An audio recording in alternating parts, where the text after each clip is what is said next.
이번 영상에서는 사랑의 마음으로 정화를 했을 때 타인이 바뀌지 않는 이유에 대해서 한번 알아볼까 합니다.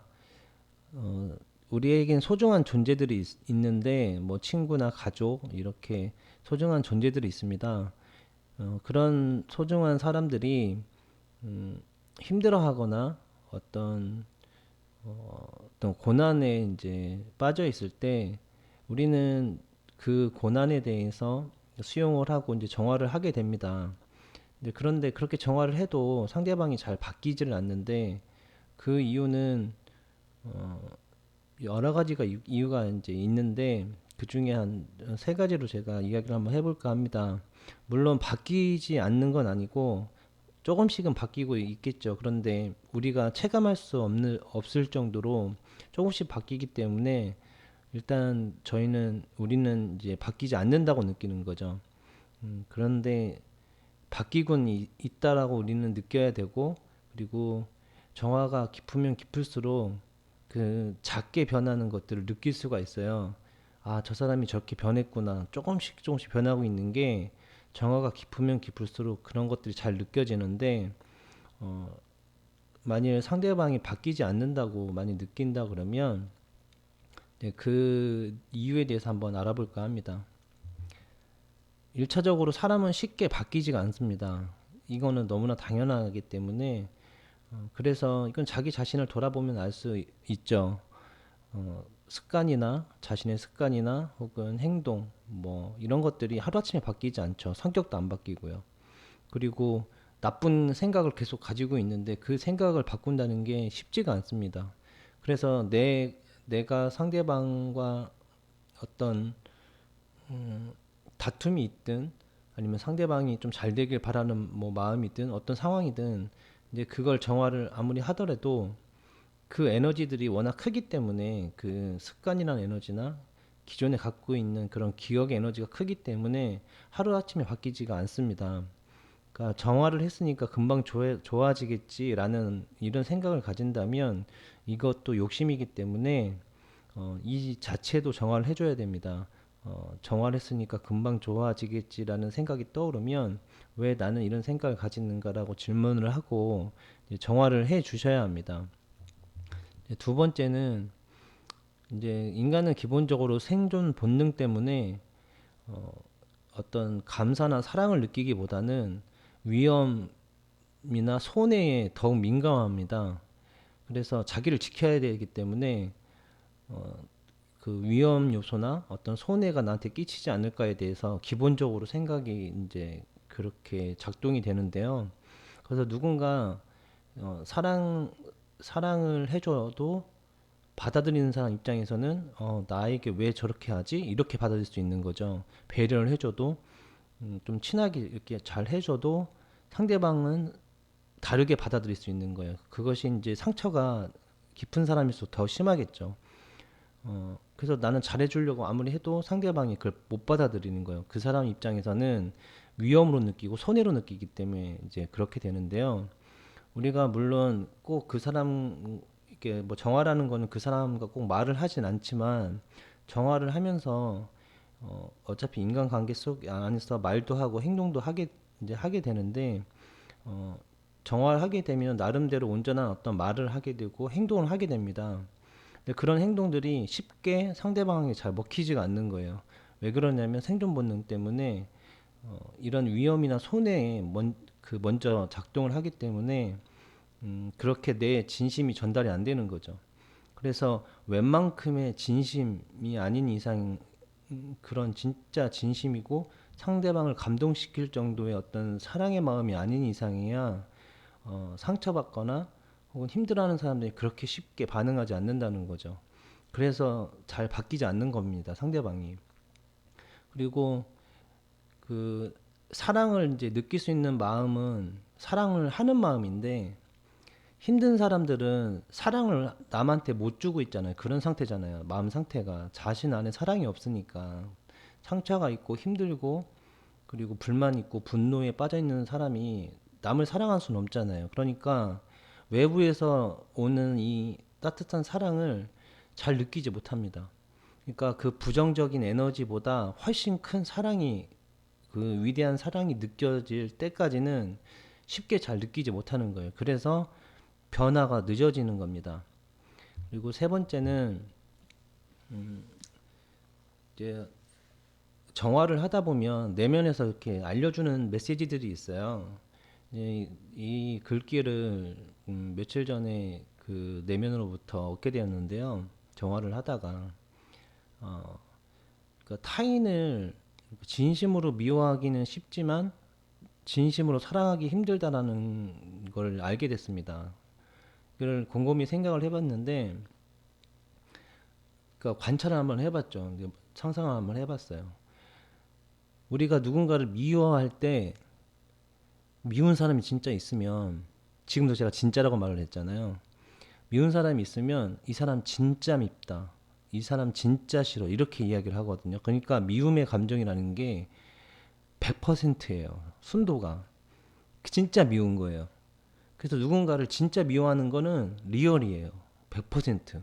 그렇다 보니까 내가 누군가를 미워하면 상대방도 알아요. 그게 너무나 진심이기 때문에 저 사람은 날 미워하고 있구나라는 걸 느끼는 거죠.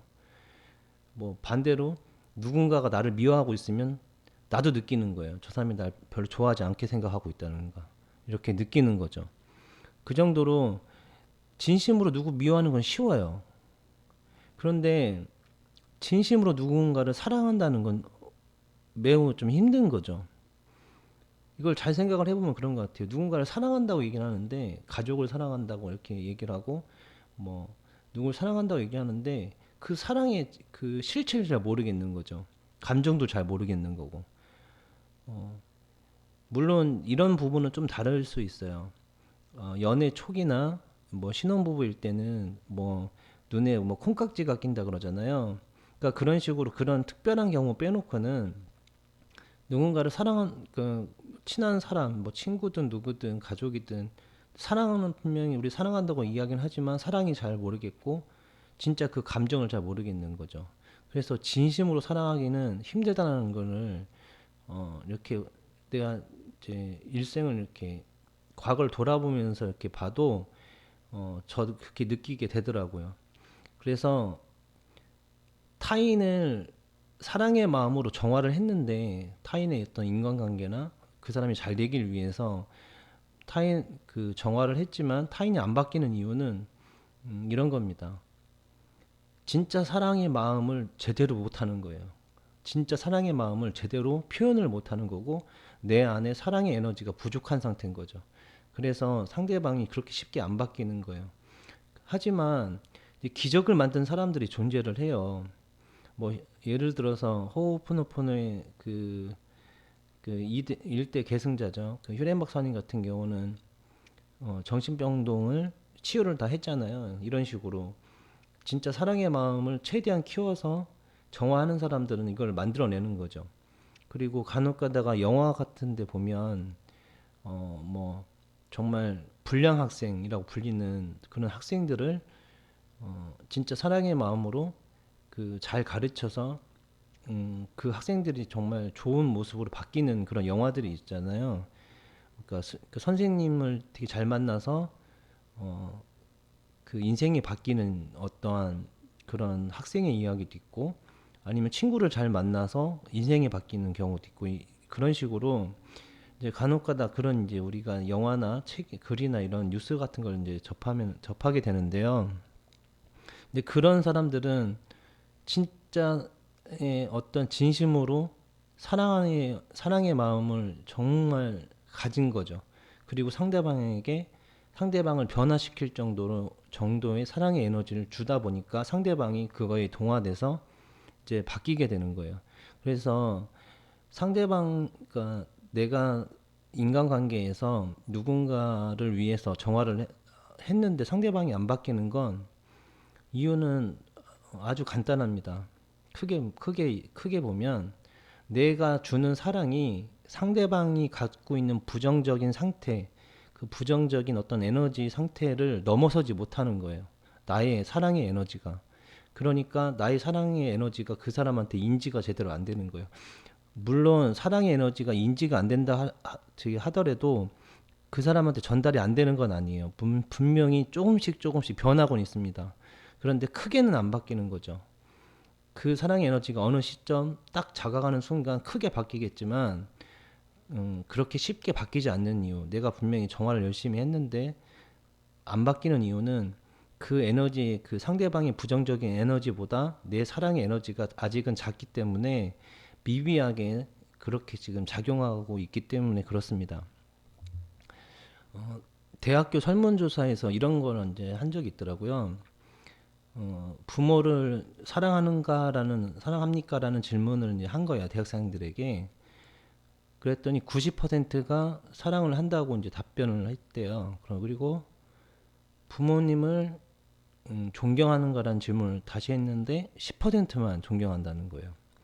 이제 이 이야기를 이제 보면 좀 충격적이죠. 어떻게 보면 사랑과 이 존경의 이 간격이 매우 차이가 나는데, 그렇다면 우리가 사랑이라고 하는 게 과연 통상적으로 그냥 느끼는 사랑일 수도 있다는 거예요. 그냥 부모님이니까 사랑하는 것 같지?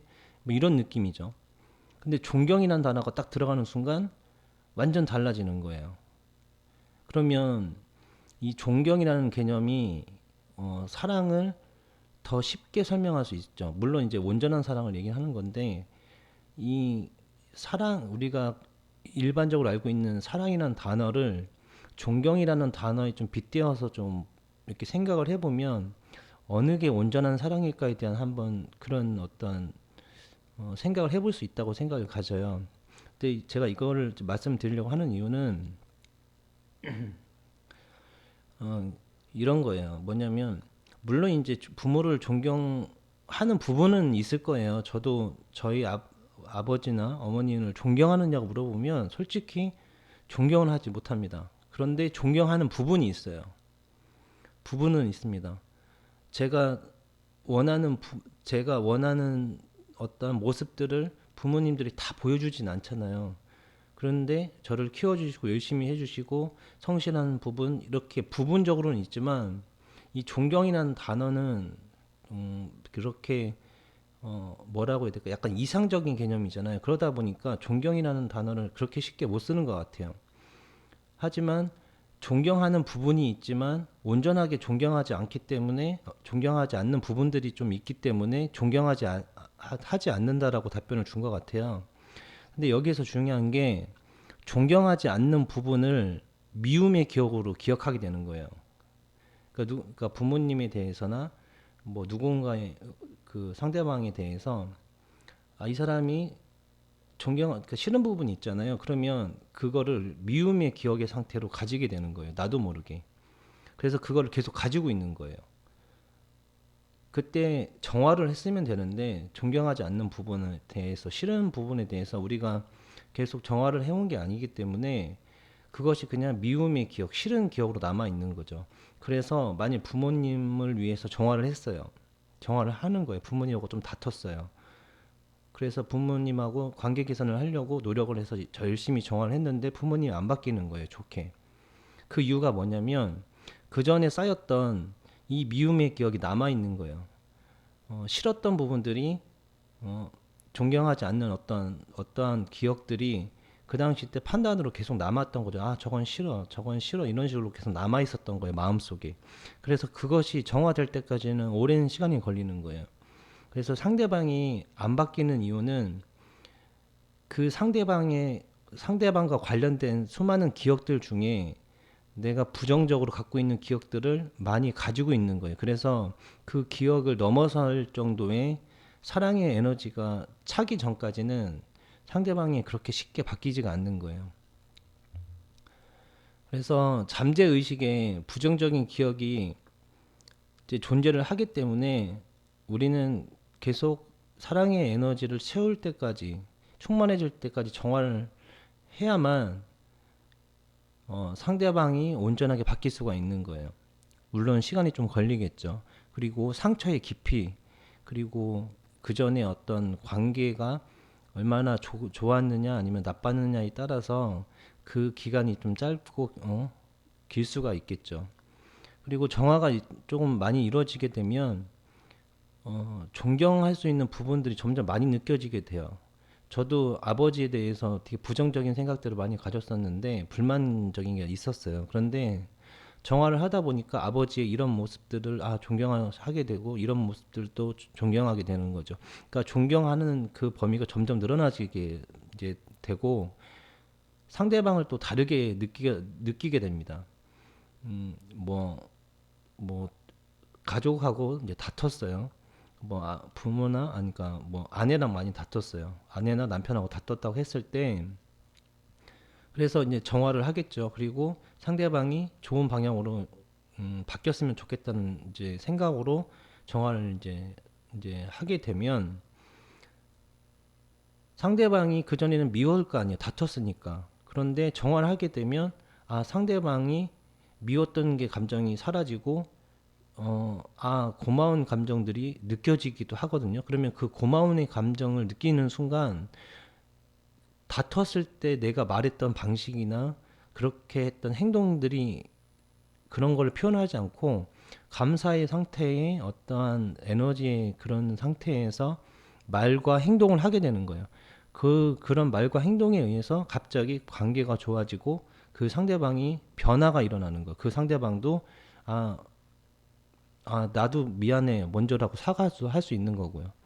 음, 저의 경우 같은 경우는 예전에 이제 아내랑 이렇게 싸우게 되면 저는 먼저 잘못을 이제 사과를 먼저 해요. 그런데 한 4년 전인가 5년 전쯤에 처음으로 아내가 저한테 먼저 미안하다고 사과를 하더라고요. 그 뒤로 저희가 지금은 다퉈도 금방금방 이제 해결이 되는데 그렇게 상대방이 변하는 어떠한 시점들이 생겨요. 기존에는 먼저 사과하지 않던 사람이 갑자기 먼저 사과하는 일도 생기고 그런 식으로 내가 상대방을 다르게 보기 때문에 그 전에 부정적인 어떤 관점에서 보던 거에서 이제는 내가 마음이 조금 좋게 바뀌고 나면 말과 행동이 바뀌기 때문에 상대방도 그거에 따라서 반응하기 때문에 바뀌게 되는 거예요. 그리고 그 사람도 상대방도 그 전에 하지 않았던 행동, 먼저 사과하는 그런 행동을 보여주는 거죠. 그런 식으로 상대방이 잘 안 바뀌는 이유는 먼저 내가 바뀌지 않는 거죠. 내 에너지가 부정적인 상태로 미움의 상태나 그 사람에 대한 느끼진 못할 수 있어요. 마음속에 있기 때문에 그 사람이 가졌던 어떤 우리의 에너지들을 가지고 있다 보니까 그것이 사라질 때까지 상대방이 안 바뀌는 거예요. 그래서 그것이 정화를 통해서 바뀌고 나면 상대방은 자연스럽게 바뀌게 되는 거예요. 내 자신은 당연히 먼저 바뀌게 되는 거고요. 그렇게 흘러가게 돼 있습니다. 그래서 타인을 진심으로 미워하기는 쉽지만 진심으로 사랑하기는 힘들다. 이 말에 대해서 한번 생각을 한번 해보셨으면 좋겠어요. 그리고 이 말이 주는 그 의미가 있어요. 뭐냐면 미워하기가 쉽기 때문에 우리 마음속에는 미움의 상태를 유지하기가 쉽다는 거예요. 그러니까 그러니까 뭐 우리가 마음이라는 공간은 물론 무한대로 다 저장이 되겠지만 그걸 특정 공간으로 있다고 한번 보면 어, 미움의 에너지들이 점점 더 많아지면 사랑의 에너지를 채울 수 있는 공간이 줄어들잖아요. 그렇기 때문에 내 스스로가 미워하는 마음을 그러니까 미워하기가 쉽다라는 걸 인지를 하고 그 미움의 상태를 최대한 낮추려고 정화하려고 노력을 해야만 사랑의 에너지를 채울 수 있다는 거를 느낄 수 있어야 됩니다. 그래서 한번 생각해 보시면 좋겠어요. 진짜 내가 누군가를 미워할 때 진짜 하고 있구나라는 걸 한번 느껴보시고 내가 누군가를 사랑한다고 하는데 내가 진짜 사랑하고 있는가에 대해서 한번 생각해 보셨으면 좋겠습니다. 그래서 진짜 사랑이 뭘까에 대한 고민을 한번 해보시고 앞전에 말씀드린 것처럼 존경에 한번 비춰서 내가 누군가를 사랑할 때 이게 존경의 대상이 될 만큼 내가 사랑할 수 있을까에 대한 한번 고민을 한번 해보셨으면 좋겠습니다. 그렇게 사랑의 마음이 충만해지면 타인을 바꿀 수 이제 있게 되니까 자기 자신의 사랑의 마음을 이제 충만하게 하려고 노력하고 정화하는 것이 우선돼야 된다고 생각이 듭니다. 우리 안에는 수많은 오류의 에너지들이 있죠. 그 기억들, 데이터와 역사들이 있는데 어, 우리는 이 네 마디 말을 통해서 얼마든지 그걸 정화할 수 있습니다. 미안합니다. 용서해 주세요. 고맙습니다. 사랑합니다. 이 네 마디 말을 통해서 미안해, 용서해줘, 고마워, 사랑해라고 말을 해도 되고요. 마음속으로 이렇게 속마음속으로 계속 말해주면 됩니다. 내가 누군가를 미워하는 마음이 생긴다면, 누구한테 분노의 마음이 생긴다면 그걸 잠깐 멈추고 그냥 미안합니다, 용서해주세요, 고맙습니다, 사랑합니다라는 말을 계속 해주면 그 내면에서 알아서 정화가 되기 때문에 이 잠시 멈추는 것, 그리고 이 네 마디 말을, 미용고사라는 이 네 마디 말을 해줌으로써 내 안에 사랑의 에너지를 최대한 늘려나가는 것, 그리고 어느 시점이 되면 내 자신이 바뀌게 되고 내가 바뀌게 되면 상대방은 자연스럽게 그 에너지에 동화돼서 바뀐다는 거죠. 상대방이 아무리 힘들고 고난에 빠져 있더라도, 아니면 나랑 아무리 다퉜다 하더라도, 내가 온전히 나의 안에 사랑이 넘쳐서 상대방의 에너지보다 그 부정적인 에너지를 뛰어넘는 순간 상대방을 얼마든지 온전하게 바꿔줄 수 있다라는 거죠. 그래서 오늘은 정화를 사랑의 마음으로 했는데 왜 상대방이 잘 바뀌지 않을까에 대해서 말씀을 드렸습니다. 오류에 대한 어떤 수많은 우리 기억 속에 오류가 많은데, 그런 오류의 에너지들을 미용고사라는 네 마디 말을 통해서 열심히 정화를 하고, 그리고 자기 자신의 온전함을 찾아서 나뿐만 아니라 나에게 소중한 사람, 가족이나 친구, 이렇게 소중한 사람들에게도 좋은 영향을 미쳤으면 좋겠습니다. 고맙습니다.